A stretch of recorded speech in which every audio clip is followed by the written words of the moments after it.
नयन सुन जिनकी ज्योति ब्रह्म गोदारती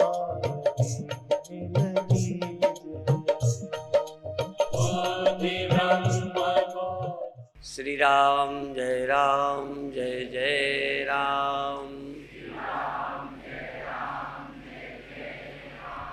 श्री राम जय जय राम।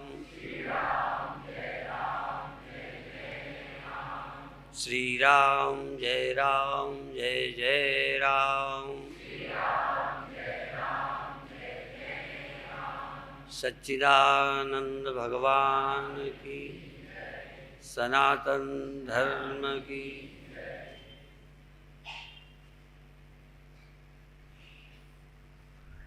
यद्यपि ये सबके मतलब का नहीं है, पर हो सकता है किसी नए आदमी को भी उत्सुकता हो जाए।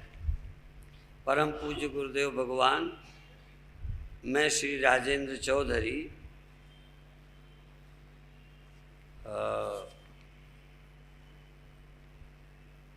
पिता गंगाराम चौधरी, खातीपुरा, सुकलिया, इंदौर। हम 3 भाई हैं एवं तीनों अलग अलग रहते हैं। केवल माँ है जो कि छोटे भाई के साथ रहती है। मेरी पत्नी एवं 2 बच्चे हैं, एक लड़का एवं लड़की, जिनकी जवाबदारी मेरी पत्नी ने स्वीकार कर ली है एवं मुझे कहा है कि चाहो तो आप संन्यास ले सकते हो। तो ये तो बहुत अच्छी है पत्नी जो इन्हें संन्यास लेने को कहती है। ये बहुत खराब है तो वो छुट्टी चाहती है।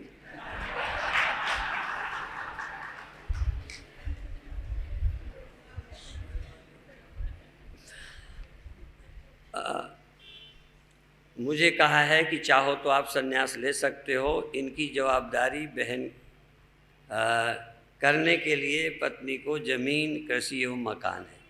मैंने BA द्वितीय वर्ष कंप्लीट कर रखा है, लेकिन जब से संत कबीर, बुद्ध एवं मायानंद चैतन्य को पढ़ा और महाप्रभु ओशो को पढ़ा एवं सुना, तब से मेरा जीवन ही बदल गया। बहुत अच्छा। एवं जगह जगह भटका, परंतु इनके जैसा सद्गुरु मुझे कहीं नहीं मिला।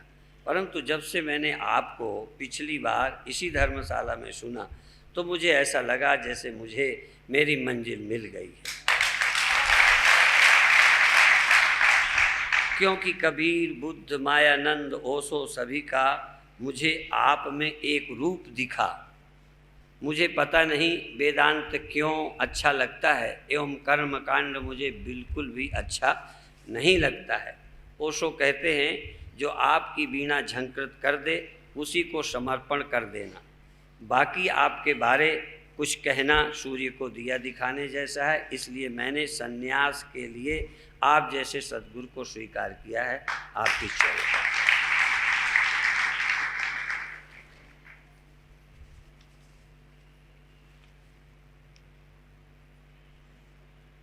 यदि देहाभिमान के कारण मनुष्य गलत कर्मों में संलग्न होता है तो क्या उसके अंदर विराजमान परमात्मा में इतनी शक्ति भी नहीं है कि उसे गलत कर्मों में संलग्न होने से रोक सके? भक्त कहता है सब वो करता है तो गलत कार्यों में भी उसका ही हाथ है, ऐसा माने। पहले तो ये कि तुम्हें ऐसा लगता है क्या कि सब कुछ भगवान करता है। दूसरी बात, क्या तुम्हें लगता है कि हम गलत कर्म कर रहे हैं?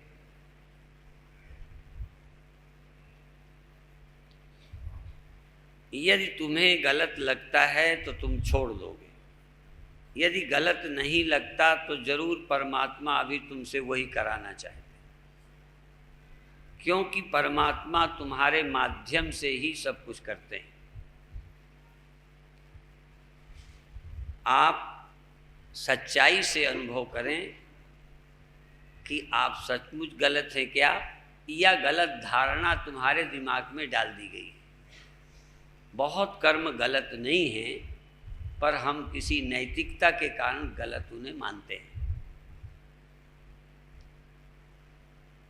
जैसे कोई सन्यासी का एक सिद्धांत बना दे और फिर कहे गृहस्थ होना पाप है, तो गृहस्थ होना पाप नहीं है, सन्यासी की दृष्टि से होगा, पर परमात्मा के विधान में गृहस्थ पाप नहीं है। इसी तरह से बहुत ऐसे कर्म हैं जो पाप नहीं हैं, लेकिन उनको पाप लोगों ने बना दिया है। इसलिए व्यर्थ की मान्यता छोड़कर सचमुच जघन्य अपराध, हत्या, बलात्कार, चोरी यह पाप हैं। बाकी बहुत नैसर्गिक कर्म हैं जो पाप नहीं हैं, उनकी पाप की धारणा खत्म कर परमात्मा की प्रेरणा से जो तुमको अवसर मिला है उसके अनुसार जिएं और पाप कर्म की दृष्टि दिमाग से हटाएं और आत्मनिष्ठा प्राप्त करें।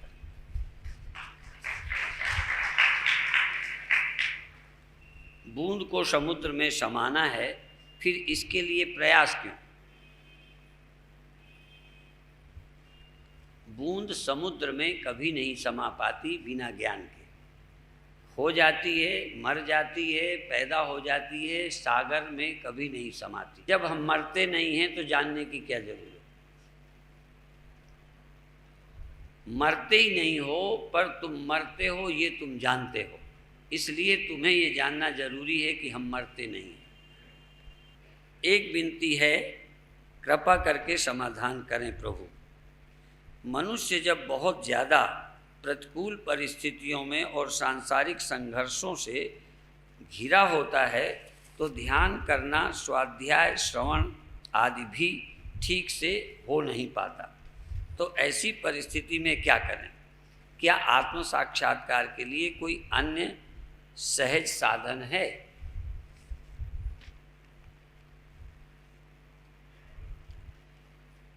मनुष्य जब बुरी परिस्थितियों में फंसा होता है तब वो आत्मा के जानने का उपाय नहीं कर पाता,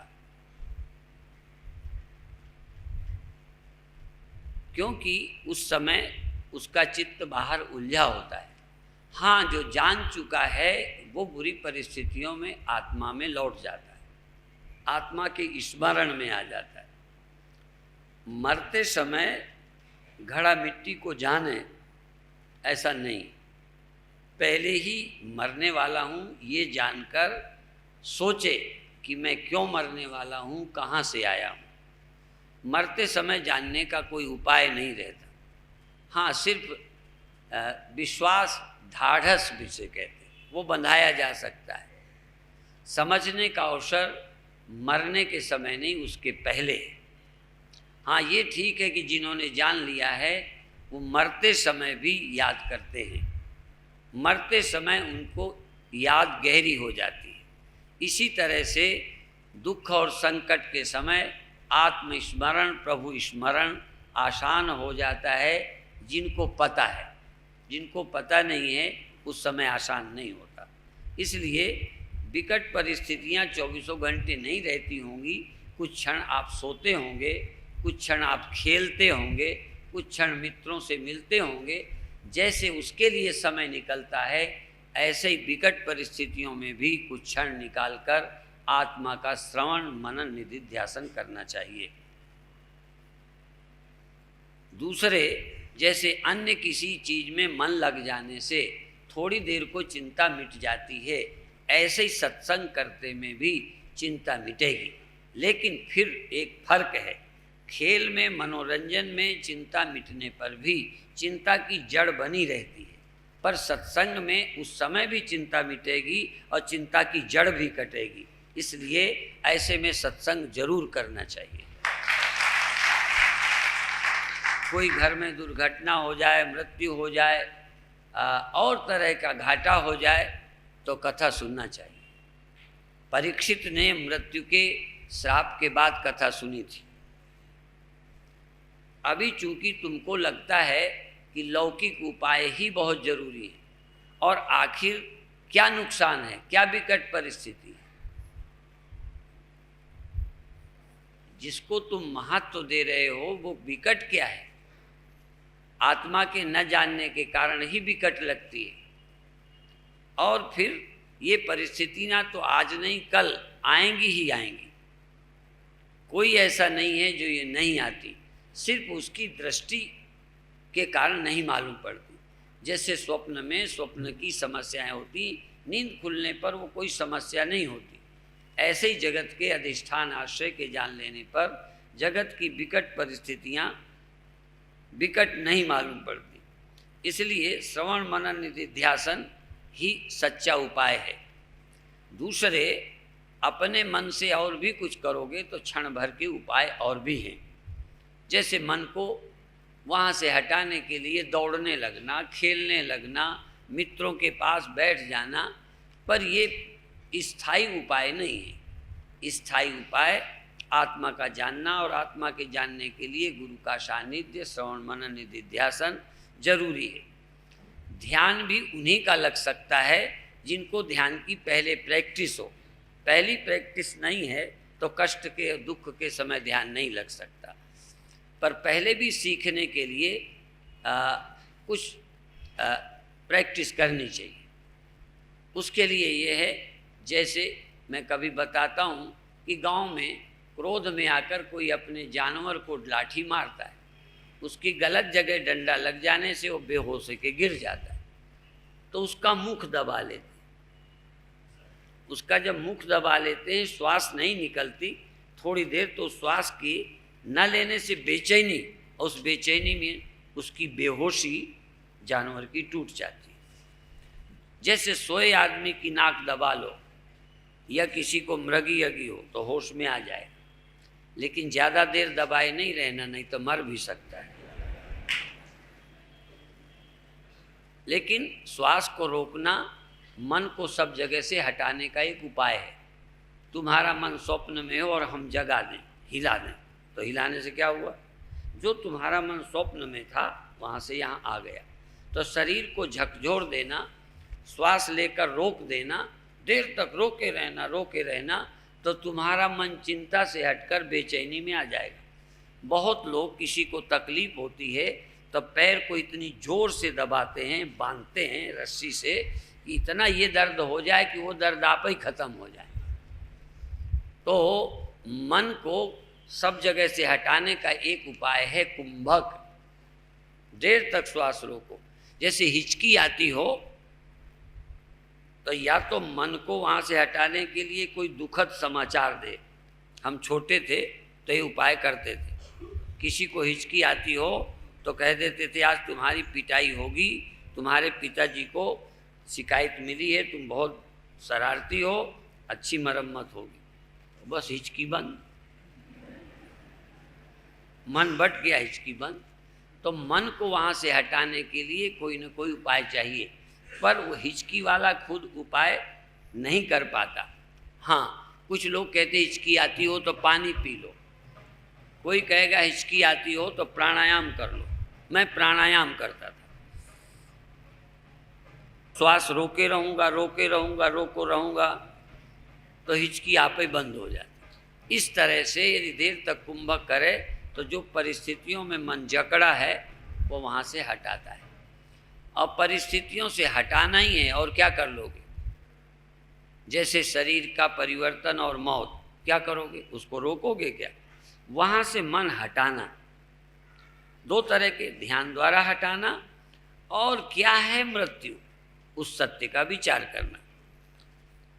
एक हमने श्लोक सुना था, आज उसका अर्थ तो वही है, पर कभी कभी उसकी गहराई ध्यान में आती है। सैकड़ों बार ये श्लोक बोला है, यथा एकेन मृतपिंडेन सर्वं मृण्मयं विज्ञातम स्यात् वाचारंभणं विकारो मृत्तिकेत्येव सत्यम।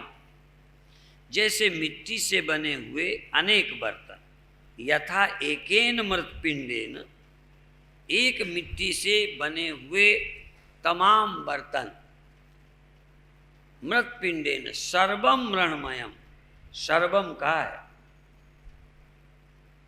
क्योंकि जितने बने वो सब जो एक मिट्टी से बने, एक मृतपिंडेन, यथा एकेन मृतपिंडेन, जितने एक मिट्टी से बने हैं वो उनकी संख्या बहुत है जो बने हैं, पर जिससे बने हैं वो एक है। यथा एकेन मृतपिंडेन सर्वम मृण्मयम, वो मिट्टीमय ही हैं। मृण्मयम विज्ञातम स्यात् वाचारंभणम विकारा, जबान से बोलने के लिए घड़ा, मटका, चकोरा, अमुक तमुक हैं। वाचारंभणम विकारो मृत्तिके तेव सत्यम, सत्य केवल अब भी एक मिट्टी ही है। सत्य ये नहीं है कि उन्होंने अनेक का जिक्र नहीं किया, सर्वम शब्द का प्रयोग किया है। उस ऋषि को भी दिखता है कि ये सैकड़ों बर्तन हैं, ये सब उनकी गिनती, उनके आकार, उनके गुण, उनका उपयोग भिन्न भिन्न है, परंतु सब में मिट्टी है। बोलो नहीं है। सत्य क्या है? फिर बर्तन क्या है? पर सत्य तो मिट्टी है। ऐसे ही अब ये तो दृष्टांत हो गया। आज तुम इस दृष्टांत को पकड़कर बोल सकते हो, क्या ये भी मालूम है इस सब में सत्य एक है? वहां मिट्टी सब में है, ये समझ में आता है, पर इन सब में एक परमात्मा या आत्मा सत्य है, ये स्पष्ट। बस ये जानो कि एक ही आत्मा इनमें सत्य है। सब नष्ट हो जाएंगे तो क्या है? ये सब सत्य एक है। अब ये जानना इस मन में, इसीलिए मन अनेक है, अहंकार अनेक है, उनमें चैतन्य साक्षी एक है। लेकिन एक एक घड़े में जैसे मिट्टी, उसमें बैठकर घट अवच्छिन्न मिट्टी, इसी तरह अन्य बर्तन से अवच्छिन्न मिट्टी, वे एक दूसरे को अलग अलग देखते। ऐसे ही मैं मन अवच्छिन्न होकर, बुद्धि अवच्छिन्न होकर चैतन्य, मैं अलग तुम अलग देखते हैं, अलग अलग मौत देखते हैं, अलग अलग जन्म देखते हैं। तो अपना जन्म और अपनी मृत्यु क्यों दिखती है? क्योंकि हम रूप और नाम से तादाद में कर चुके। यदि हम ये देखें कि हमसे ये हुए हैं, तुम हुए हो नहीं, जैसे मिट्टी से वो बर्तन हुए हैं, ऐसे ही क्या मन तुमसे होता है? ये देखो, तुमसे मन होता है, तुम में मन समा जाता है। एक बार तो होश में देखो, तुम में मन समा जाए, फिर मन निकले, और मन हो गया तो तुम औरों से अलग हो, तुमसे और अलग हैं। और मन गया, मनस्य मनि भावे द्वैतम नहीं उपलब्ध थे। मन के अमन होने पर द्वैत नहीं रहता, पर अभी हम द्वैत के भूखे हैं। द्वैत का रस लेने वाले, द्वैत वासना।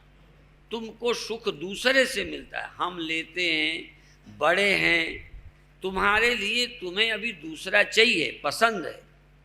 पर ज्ञानी को या भगवान के भक्त को, जिज्ञासु को दूसरा दुखदाई है। जैसे काम बिना द्वैत के नहीं होता, क्रोध बिना द्वैत के नहीं होता, ईर्षा बिना द्वैत के नहीं होती, आम लोगों का सुख भी बिना दूसरे के नहीं होता।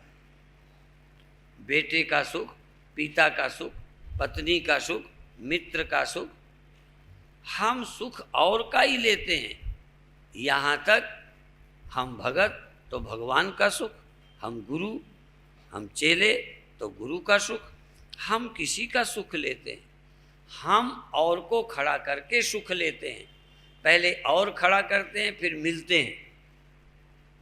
यहाँ और नहीं खड़ा करना, और रहे ही नहीं, एक रहे, किसको मिलेंगे, कैसे मिलेंगे?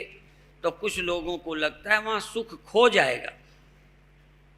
जहाँ और नहीं होगा तहाँ सुख खो जाएगा, लेकिन जहाँ और नहीं है तहाँ मृत्यु भी खो जाएगी, राग द्वेष भी खो जाएगा, सब कुछ खो जाएगा। और वहाँ भी हो, सब खो जाएगा का मतलब कुछ बचेगा नहीं। मान लो अनेक घड़े खो जाएं तो कुछ बचेगा कि नहीं? तो ये खो जाना मरना है या न मरना है? तो न मरना क्या बिना सत्य के समझे।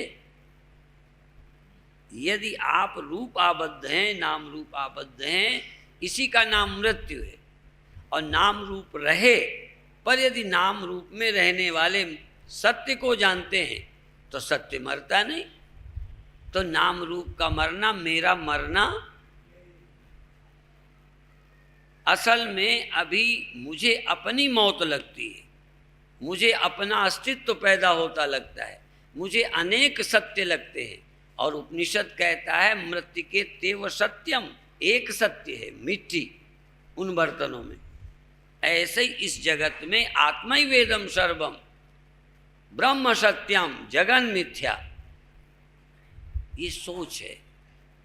यद्यपि अभी मुझे इंद्रियों से यही लगता है, तो इंद्रियों से जो लगता है ये सत्य नहीं, मन से जो लगता है ये सत्य नहीं। इसलिए मन और इंद्रियां जहाँ जाती हैं वो माया है, और मन और इंद्रियां जहाँ नहीं रहती और फिर भी जो रहता है वो सत्य। इसलिए मन और इंद्रियों से रहित जो अस्तित्व हो, आँखों से जो मालूम पड़े वो नहीं, मन से जो मालूम पड़े वो नहीं, जो बिना आँखों के, बिना इंद्रियों के और बिना मन के। तो देखो कोई है, वो कौन है? वही साक्षी, वही चेतन, वही आत्मा, वही आप, जो बिना मन के हैं, मन से नहीं, इंद्रियों से नहीं। तो मन और इंद्रियों से जो जाना जाता है वो नाशवान है, और बिना मन और इंद्रियों के जो है और जिसका होना बिना इनके मालूम पड़ता है। तो जब आप कभी साक्षी अनुभव करेंगे तो आँखों से जानेंगे साक्षी, कानों से जानेंगे साक्षी, मन से जानेंगे साक्षी। मन न रहेगा, मन शांत हो जाएगा तो चेतन नहीं रहेगा, या घड़ा नहीं रहेगा तो कोई नहीं रहेगा।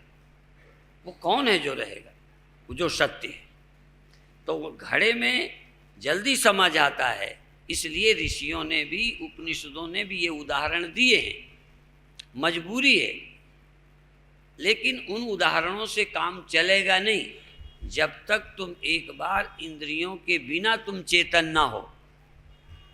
आँख से चेतन, कान से चेतन, इंद्रियां चेतन, बिना इंद्रियों के देखो तुम हो कि नहीं। इंद्रियां बनी रहें, पर जो बिना इंद्रियों के लगे तो मन बिना इन इंद्रियों के है। इसी तरह साक्षी और चेतन बिना मन का है। एक बार बिना मन के चेतन को जानो, फिर देखो वहाँ दुख है, फिर वहाँ अमीरी है, बिना मन का चेतन हो। और मन वाला तो अमीर होगा, गरीब होगा, समस्याओं में जकड़ा होगा। इसलिए सब समस्याओं का समाधान आत्मज्ञान है। और आत्मज्ञान का उपाय श्रवण मनन निधिध्यासन है।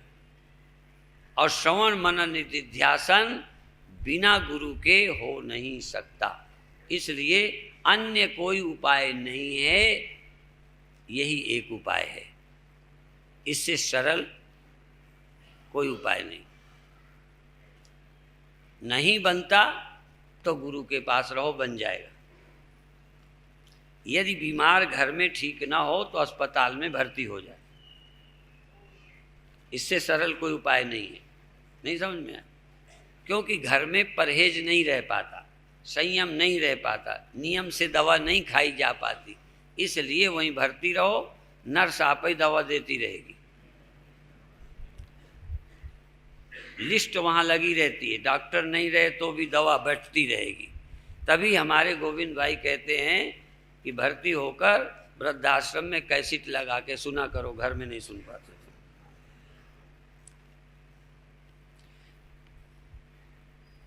गुरु के सिवा वह कौन सा कर्म है जो परमात्मा तक पहुंचा दे? माने गुरु के सिवा क्या और कोई कर्म है जो परमात्मा तक पहुंचा दे?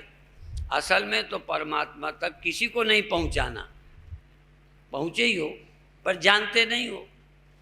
यदि पहुंचाना होता तो गुरु के अलावा भी कोई पहुंचाता, और गुरु भी पकड़ के नहीं पहुंचाता, वो समझाता है। इसलिए चूंकि वही हो, इसलिए गुरु के अलावा कोई और कर्म नहीं है।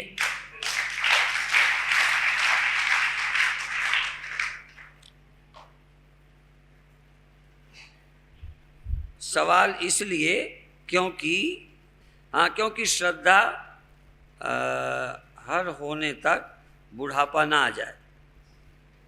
अब वो क्या लिखा है, कहते हैं इसलिए कि कहीं जब तक उतनी श्रद्धा हो या जाने क्या हो तब तक बुढ़ापा ना आ जाए जो समझने लायक न रहे। तो क्या और कोई रास्ता है? तो भाई एक बात तो ये है कि और कोई कर्म आपको आसान लगता है क्या? कि गुरु की बात श्रद्धा से सुनना आसान लगता है? तो हमारी समझ में तो करने से ज़्यादा आसान है सुनना। पर फिर भी यदि करना अच्छा लगता हो तो थोड़ी देर, जैसे बच्चे खेलते हैं, बच्चा अकेला जैसे खेलता है, कभी अकेले बच्चे को देखना हाथ पटकता है। आप अकेले खेलो, आप अकेले नाचो, आप अकेले हिलो, आप अकेले चिल्लाओ, आप अकेले हंसो और तुम होश में रहकर हिलो, हंसो, रो, गाओ, चिल्लाओ, अपना चिल्लाना, अपना हंसना, अपना हिलना आप देखो तो थोड़ी देर में दृष्टापन की जागृति हो सकती है। ये कर्म है, लेकिन ये भी तो गुरु ही ने बताया, बिना गुरु के कोई और काम नहीं। इसलिए गुरु मूला क्रिया सर्वा विद्या विटंबन, बिना गुरु के कुछ होने वाला नहीं है। जब सब कुछ भगवान ही करते हैं, हर कदम पर निर्णय भी हमारे पूर्व संस्कारों के आधार पर ही होता है, हम किसी प्रकार भी करता नहीं है, तो फिर मानव जीवन में कर्म का क्या स्थान है? यदि, अब चूंकि यदि कहते हैं, अब चूंकि प्रश्न है, पहले तो यदि यह बात आप जानते हो, वो कहते हैं यदि, तो हम कहेंगे यदि तुम जानते हो तो कर्म का कोई स्थान नहीं है। दूसरी बात, यदि आप जानते हो ये कि भगवान ही करते हैं, हर निर्णय भी पूर्व संस्कारों से होता है, तुम सचमुच करता नहीं हो, यदि ये तुम जानते हो तो कर्म होते हैं, तुम फिर करते नहीं हो। कर्म होता है फिर तुम करते नहीं हो, वो फिर प्रकृति का है, तुम्हारा किया हुआ नहीं है बस। तो कर्म स्वाभाविक है, प्राकृतिक है। तो फिर मानव जीवन में कर्म का क्या स्थान है तथा कर्मों से भाग्य में परिवर्तन संभव है? तो जब तुम करते ही नहीं हो तो परिवर्तन क्या करोगे? क्योंकि करना का मतलब होता है परिवर्तन की इच्छा। क्यों काम करते हो? धन क्यों कमाते हो? कुछ बदलना चाहते हो, गरीब से अमीर होना चाहते हो। और तुम बचने की कोशिश क्यों करते हो? क्योंकि तुम मरना नहीं चाहते हो। जब तुम करता ही नहीं हो, तुम देह नहीं हो, तुम इंद्रियां नहीं हो, करता क्यों नहीं हो ये भी ध्यान दो, क्योंकि तुम इंद्रियां नहीं हो। तुम इंद्रियां हो तो करता हो, तुम देह हो तो मरते हो, तुम बुद्धि हो तो जानते हो, तुम आत्मा हो इसलिए करता नहीं हो। और जब ये जानते हो तो कर्म का कोई स्थान नहीं है, वो एक प्राकृतिक है, और प्राकृतिक कर्म के तुम करता नहीं हो, और कर्मों से फिर भाग्य नहीं बदलता। क्योंकि अभागे लोग भाग्य बदलें, और कुछ गड़बड़ हो भाग्य में तो बदलें।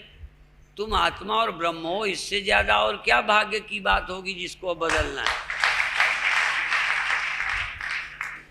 यदि तुम सचमुच जानते हो तो तुम्हें अब परिवर्तन की कोई आवश्यकता नहीं है। क्या अब हम आत्मा जैसे सौभाग्य को ब्रह्म हो फिर बदलने के लिए कर्म करेंगे? क्या होना चाहोगे? बल्कि कर्म से हमेशा अनित्य वस्तु का जन्म होता है। कर्म से जो पैदा होता है वो नित्य नहीं होता। जो भी चीज कर्म से बनी होगी वो कुछ समय के बाद नष्ट हो जाएगी। इसलिए कर्म का फल अनित्य होता है, और हम अनित्य होना नहीं चाहते, इसलिए कर्म की आवश्यकता हमारे लिए नहीं रही। तो क्या कर्म बंद हो जाते हैं? कहते नहीं, तब तुम्हें कर्म की जरूरत नहीं है, क्योंकि कर्म से तुम कुछ न स्वर्ग जाना चाहते हो, न जन्म लेना चाहते हो, न कुछ सुखी होना चाहते हो। तुम तो सुखी बिना कर्म बिना किसी के हो। इसलिए कर्म अपने लिए करने की जरूरत ही नहीं रह जाती। शरीर और इंद्रियों के रहते स्वाभाविक कर्म होते हैं, उन कर्मों से कुछ किसी तरह का अपने में प्रभाव नहीं होता। बल्कि फिर सुनो, तुम कर्म से अपने भाग्य को बदलना चाहते हो। भगवान कृष्ण कहते हैं कर्म मुझ पर कोई प्रभाव डालते नहीं है। ब्रह्मज्ञानी सदा निर्लेप, अर्थात हम कर्म से प्रभावित ना हो, कर्म हमें कभी प्रभावित ना करे, कर्म हमें किसी तरह का इम्प्रेशन ना डाले।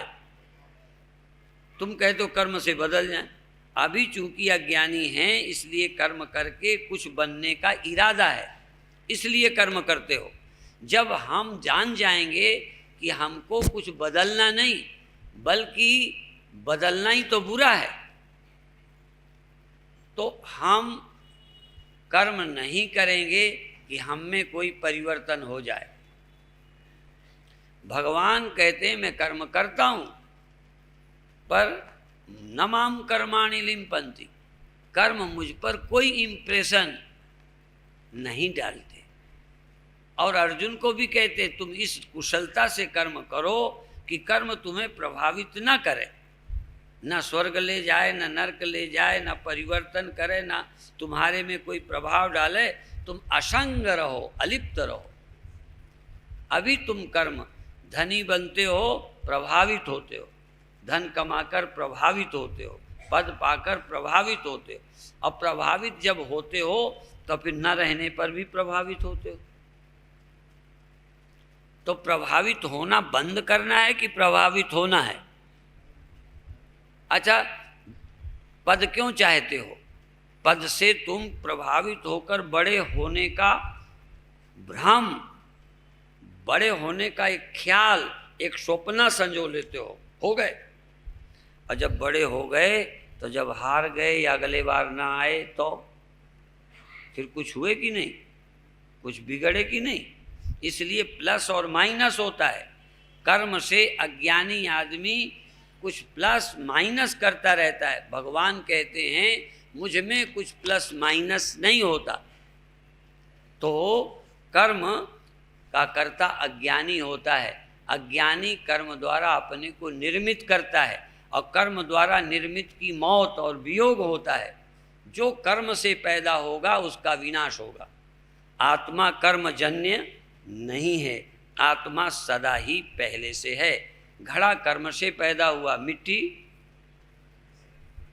कुम्हार ने घड़ा पैदा किया, मिट्टी नहीं, इसीलिए घड़ा ही मरता है, मिट्टी नहीं मरती। कुम्हार बल्कि मर जाता है, मिट्टी नहीं मरती। तो कर्मजन्य वस्तुएं अनित्य होती हैं। कर्मजन्य जीवन, कर्म से बने देवत्व का भी नाश होता है।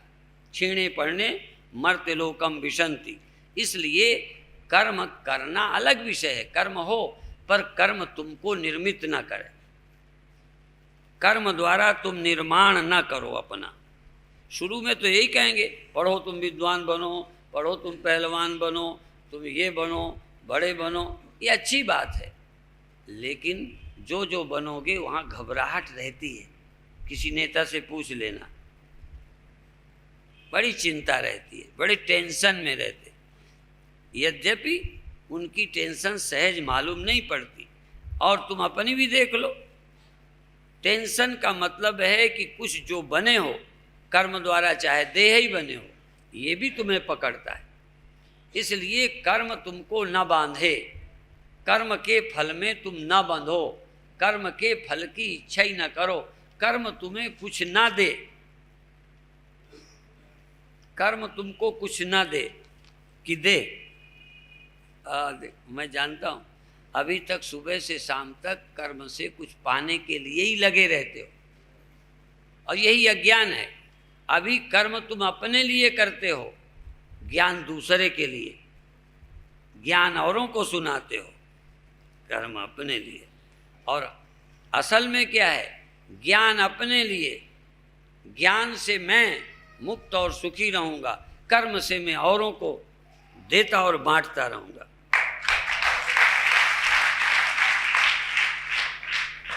ज्ञान से आदमी मुक्त रहता है। कर्म तो औरों के लिए है, तुम अभी सब अपने लिए कर्म करते हो। एक भी कर्म बताओ जो तुमने अपने मतलब के लिए नहीं किया, कुछ होना कुछ पाना, और ये बिना ज्ञान के संभव नहीं है। और इसीलिए भगवान युद्ध करने के पहले अर्जुन को ज्ञान देते हैं, जिससे युद्ध के द्वारा अर्जुन को कुछ पाना बाकी न रहे, अर्जुन तो ज्ञान से धन्य हो जाए, कर्म तो समाज के निर्माण के लिए करता रहे। वैसे सामान्य स्तर पर कर्म से भाग्य बदलता है, वो भी हम जानते हैं। और ये भी हमने पढ़ा है कि यदि तुम्हारा भाग्य ठीक नहीं है और तुम्हारे भाग्य में कुछ बुरा लिख गया है, तो इतनी मेहनत करो कि आपके मस्तक का पसीना जो भाग्य में लिख गया है सब जैसे पानी पड़ जाए तो कॉपी में लिखा हुआ, हाँ, सब बेकार, पढ़ने लायक नहीं रहता। इतना पसीना निकालो कि तुम्हारा भाग्य धुल जाए। हाँ, वो भी एक बात है। अर्थात दृढ़ परिश्रम करोगे तो जो आलस्य है जीवन का, दुर्भाग्य है, वो मिट जाएगा। इसलिए मेहनत करो। पर हम आध्यात्मिक दृष्टि से कहते हैं वो दवा आखिरी वाली है, पर कई को ये दवा फायदे ही नहीं करती, क्योंकि ये दवा गले के नीचे ही नहीं जाती। ये इतनी दवा है, अंदर जाए तब ना। असल में ये दवा या तो जाती नहीं है, यदि ये दवा चली जाए तो फिर कोई और दवा फायदा ही नहीं करती, या और दवा की जरूरत नहीं रहती। गुरुदेव, क्या पुनः जन्म होता है? और एवं अगर होता है तो क्या मनुष्य मनुष्य ही बनता है? बहुत अच्छा है।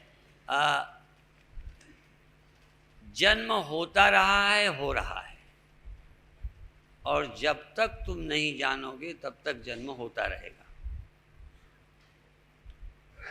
जैसे स्वप्न होते, ये नहीं होते। और वो फिर बूंद वाला मामला सुन लो। वो कहते थे ना कि बूंद यदि मिल ही जाना है तो फिर प्रयत्न की क्या जरूरत। असल में जब तुम सुनते हो कि आत्मा का जन्म नहीं होता तो सोचते हो फिर प्रयत्न क्या करना, जन्म होता नहीं तो आप मुक्त हो जाएंगे। असल में ऐसा नहीं है। जन्म नहीं होता, ये विज्ञान ही मुक्त करता है, और जन्म होता है, ये विज्ञान ही जन्म देता है। तुम देह हो, ये ज्ञान तुम्हें स्वप्न में देह दे देता है। किसने दे दिया स्वप्न में? देह हूं, ये ज्ञान तुम्हें स्वप्न में भी देह बनाता है। इसी तरह मैं जन्मा हूँ, मैं आदमी हूँ, ये ज्ञान तुमको जन्म देता है। और मैं साक्षी आत्मा हूँ, अधिष्ठान हूँ, मैं जन्म के पहले मृत्यु के बाद हूँ, ये ज्ञान तुमको जन्म मृत्यु को समाप्त करता है। इसलिए ज्ञान ही जन्म देने वाला है और ज्ञान ही मुक्त करने वाला है। ये जो भ्रम ज्ञान है, ये जो स्वप्न ज्ञान है, माइक ज्ञान है, ये जन्म मरण का हेतु है, और यथार्थ ज्ञान ही जन्म मरण से छुट्टी देता है। इसलिए जन्म होता है पर जन्म बंद हो सकता है, और सचमुच जन्म होता तो बंद नहीं होता। ये भी बताएं। जन्म का ज्ञान होता है, जन्म का दुख होता है, और जन्म ज्ञान जन्म दुख निवृत्त हो जाता है। और ये जीते जी निवृत्त होता है तो विमुक्तश्च विमुच्यते, जो मुक्त हो जाता है वही फिर मुक्त होता है। एक ने पूछा है भगवान कृष्ण से प्रेम कैसे करें एवं उनकी कृपा कैसे पाएं। जैसे तुम बच्चे से प्यार करते हो, जैसे पत्नी से प्यार करते हो, जैसे मित्र से प्यार करते हो, जैसे धन से प्यार करते हो, अब फिर कहोगे वैसे ही भगवान से करो। अब दूसरी विषय है कि धन की तुम्हें ज़रूरत मालूम पड़ती है, पत्नी की ज़रूरत मालूम पड़ती है, बेटे की ज़रूरत मालूम पड़ती है, इसलिए प्यार करते हो। पैसे की ज़रूरत मालूम पड़ती है, भगवान की अभी जरूरत मालूम नहीं पड़ती है, इसलिए प्यार नहीं होता है।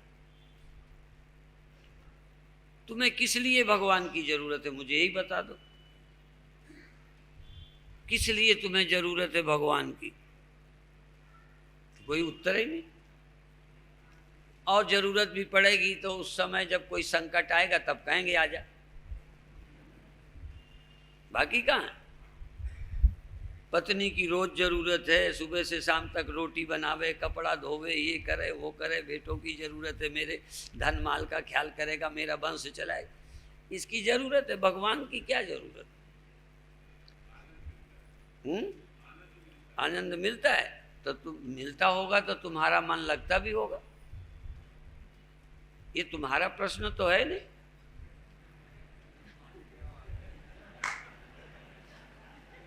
अब प्रश्न की दवा किसी की कोई खाए जा रहा है। असल में जिसका मन नहीं लगता अभी उसको भगवान की जरूरत नहीं है। अब हमको आनंद भी नहीं मिलता पर हम साक्षी स्वरूप का चिंतन करते हैं। क्यों करते हैं? देखो, तुम कहते हो भगवान मेरा दुख दूर करें। हम भगवान से दुख दूर करने की बात नहीं कहते, हम केवल स्मरण करते हैं, दुख दूर हो जाते हैं। फर्क समझें। कुछ लोग घड़ा कहेगा कि हे मिट्टी तुम मेरे मरना खत्म करो, ये एक भाषा है। और हम कहेंगे घड़े को कि तू मिट्टी की याद कर कि वो कहाँ रहती है और वो क्या है, बस मौत गई। दोनों में फर्क है। हम भगवान के ज्ञान से मुक्ति मानते हैं, तुम भगवान को मुक्तिदाता मानते हो कि वो देंगे। और हम कहते हैं भगवान किसी को मरने से नहीं बचाएंगे। मिट्टी भी घड़े को मरने से नहीं बचाएगी। घड़ा मिट्टी का अनुभव करे तो घड़ा अलग है ही नहीं, मरने से बच गया। तो परमात्मा के विज्ञान से ही हम मुक्त होंगे, परमात्मा की दया से मुक्त होने वाले नहीं हैं। जरूरत है परमात्मा की, पर भगवान का कितने बार श्लोक बोलूं कि लोग मुझे जानना ही नहीं चाहते। भगवान के जानने में किसी की रुचि नहीं है। भगवान आ जाएं, ये कर जाएं, वो कर जाएं, भगवान को हम क्यों जाने? आत्मा अमर हो जाए, हम मरने से बच जाएं। अब मरते हो भी क्या जो बच जाओ? पर अब भ्रम है, तो जो भ्रम से है, जो समस्या भ्रम से है, उसको कौन दूर करे? रस्सी के सांप को कौन पहलवान डंडे से मारे? भय के भूत को कौन हटाए? कोई आदमी हो तो हटा दे। जो तुम्हारे भय से भूत दिखता है वो तुम्हारे ख्याल वाला कौन हटाए? इसलिए अज्ञान से पैदा हुई जन्म मरण की कल्पना, अज्ञान से पैदा हुई परिच्छिन्नता, अज्ञान से पैदा हुआ भ्रम, वो ज्ञान से जाएगा। ज्ञान का मतलब भगवान का विरोध नहीं है, ज्ञान का मतलब भगवान का ज्ञान। क्या है भगवान? कहाँ रहता है भगवान? सर्वाधिष्ठान है, सर्वाश्रय है। और भक्ति में बोलते हो भगवान सबके आश्रय हैं, सब उसके आश्रित हैं। कैसे? जैसे घड़ा मिट्टी के आश्रित है, तो आश्रित कहाँ रहता है? आश्रय कहाँ है? जहाँ आश्रित है वहीं आश्रय रहता है। और वो ढूंढता है, कहीं बाहर से आके टपकेगा ऊपर से। और तुम मोटी अकल से भी मिलाकर देखो कि ये जो मरने का ख्याल है क्यों है, ये जो अवस्थाएं हैं क्या हैं, और ये होती भी रहे तो तुम्हारा क्या? यदि ये ऊपर से घड़ा बनता मिटता भी रहे, पर तुम क्या हो? तुम ख्याल करो, तुम क्या हो? यदि ये शरीर बदलता है, जागृत स्वप्न सुसुप्ति ये बदलती भी हैं, तो तुम हो क्या, कौन? जब ये हम जानते हैं। और अंत में कल की बात फिर कि तुम सर्वत्र हो या एक जगह, और एक जगह होने का कारण ये जो ज्ञान पहले तुम्हें हो गया है एक जगह का, यही ज्ञान बाधा है। ये ज्ञान छोड़ दो, तुम कहाँ हो। यदि ये अपना अनुभव, जैसे स्वप्न का अनुभव उतर गया तो जो वहाँ थे कहाँ हो वहाँ, ऐसे ही जो यहाँ तुम मानते हो देह में, मन में, एक बार मन अमन हो गया तो तुम कहाँ रहते हो।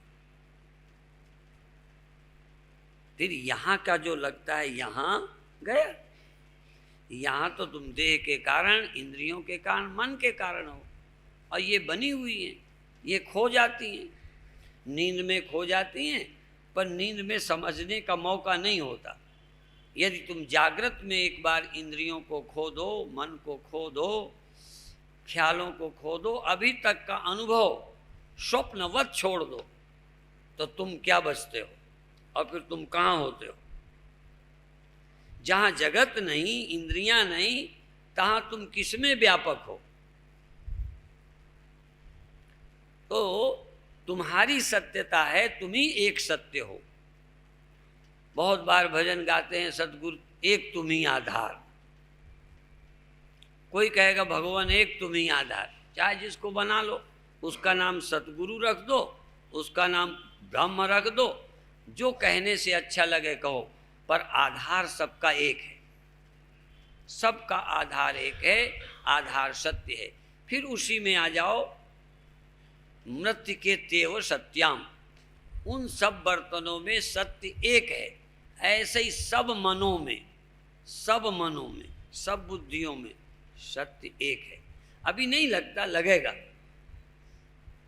थोड़ा टाइम लगेगा। रोज इसी में मेहनत करो, यही समझने की कोशिश करो। चूंकि अभी हम एक घड़ा बन के जिंदा रहे हैं, हम सर्वत्र हैं, हम ही सब में हैं, और सब में नहीं, हम ही अकेले हैं।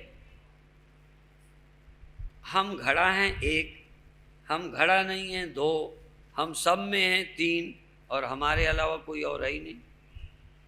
ये चार अनुभव हैं। तुम में कौन सा है? हम ये हैं। दूसरा अनुभव है कि इसमें हम हैं, घड़े में हम हैं। घड़ा तो नहीं, पर घड़े में हम। तो घड़े में हमें का मतलब सब जगह नहीं है, पर जो घड़े में है वही और घड़ों में नहीं है। क्या वो बहुत हैं? तो फिर कहो हम सब में हैं। फिर अंत में कहो सब क्या है? सब झूठ है, हम ही अकेले हैं। लेकिन एक दिन में तुम वो अनुभव नहीं कर सकते। उस अनुभव के लिए क्रम है। कुछ दिन अनुभव करो कि मैं देह नहीं हूं, देह में हूं, मैं चैतन्य हूं, देह में हूं, साक्षी हूं, सर्वत्र हूं। एकदम अनुभव नहीं होगा। तो पहले देह का और मन का निषेध करो और तुम चैतन्य हो ये अनुभव करो। फिर ऐसे ही और जगह चेतन है, सब जगह चेतन है। तो चेतन अनेक नहीं है, अनेकता का भ्रम है। इस तरह से आत्म चैतन्य को अनुभव करो। अब 5 मिनट को आंख बंद करो।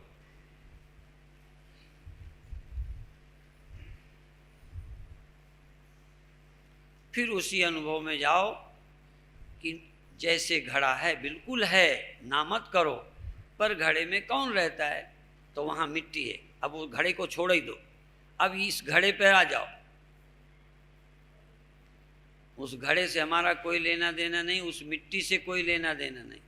यहाँ चेतन ही सचमुच उपादान है। चेतन ही माया से आंख बना है। चेतन का विवर्त है सब, चेतन का विवर्त। चेतन ही मन बना है, चेतन ही कान बना है, चेतन ही स्वप्न बना है, चेतन ही नींद बना है, चेतन ही अहंकार बना है, चेतन ही सीमित लगता है, चेतन ही सब कुछ है। चेतन ही मन नहीं, सब कुछ। पहले ये घड़ा बना है मिट्टी, यानी फिर सब घड़े क्रम है।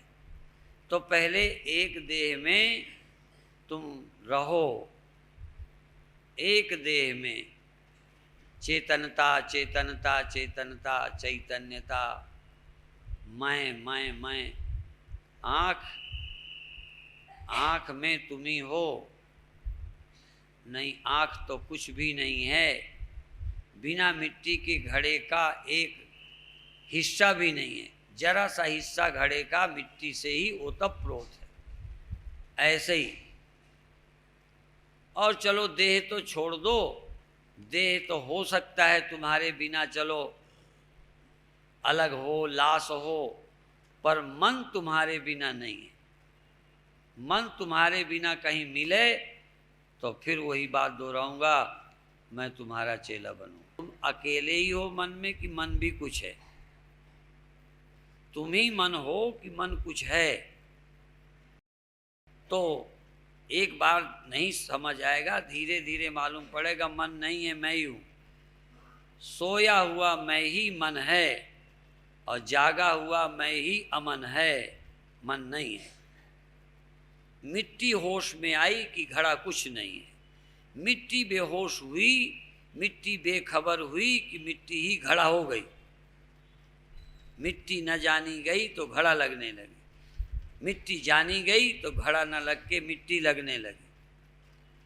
तो जागा हुआ चेतन, सजग चेतन, होश में साक्षी चेतन, समझो मन खोया। और यहाँ तक ये जो सीमित एक जगह बुलबुला लगता है, जल तो सब जगह, बुलबुला सीमित है, जल सीमित नहीं है। बुलबुला फोड़ो, जल असीम है। ये मैं का अहंकार तोड़ दो, ये अहंकार फोड़ दो।